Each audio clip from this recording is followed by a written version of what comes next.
बोलता होवे एकर डिमांड गोरिया।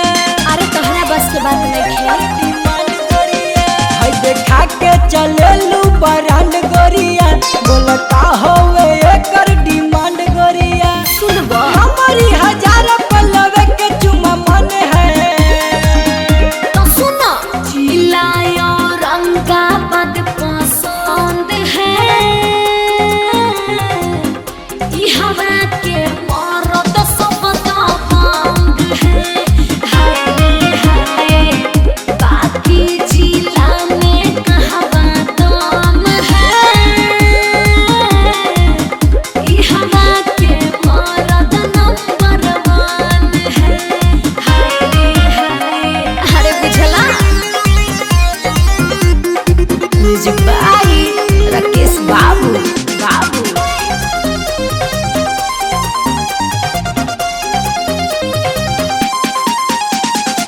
तोरा के नइखे मरद के ई अनुभव। अच्छा। अब देखावेलू अपन दसमलो।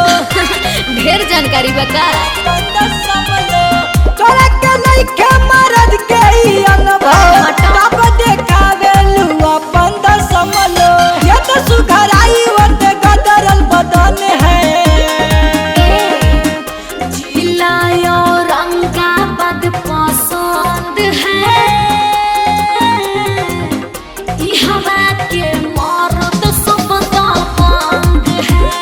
हाय रे हाय बाकी जिला में कहवा दम है। ई हवा के मरद नंबर 1 है। हाय रे हाय अरे जा जा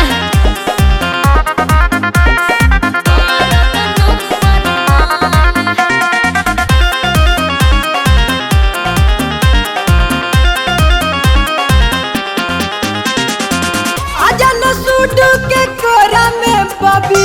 अच्छा। बावे पे जान दिल खेले कबड्डी। बावे पे जान दिल खेले कबड्डी।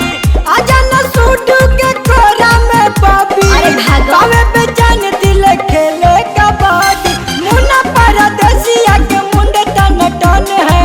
सुनियो ना चिल्लायो रंगा बद पसंद है। ई हवा के मरद सब दबंग है। हाय रे हाय बाकी जिला में कहवा दम है। ई हवा के मरद नंबर 1 है। हाय रे हाय मरद नंबर 1। अगर आप चाहते हैं कुमार डिजिटल चैनल के ऑडियो वीडियो सबसे पहले आप तक पहुंचे तो लाल बटन दबाकर चैनल को सब्सक्राइब करें और हाँ बेल आइकन को दबाना ना भूलें।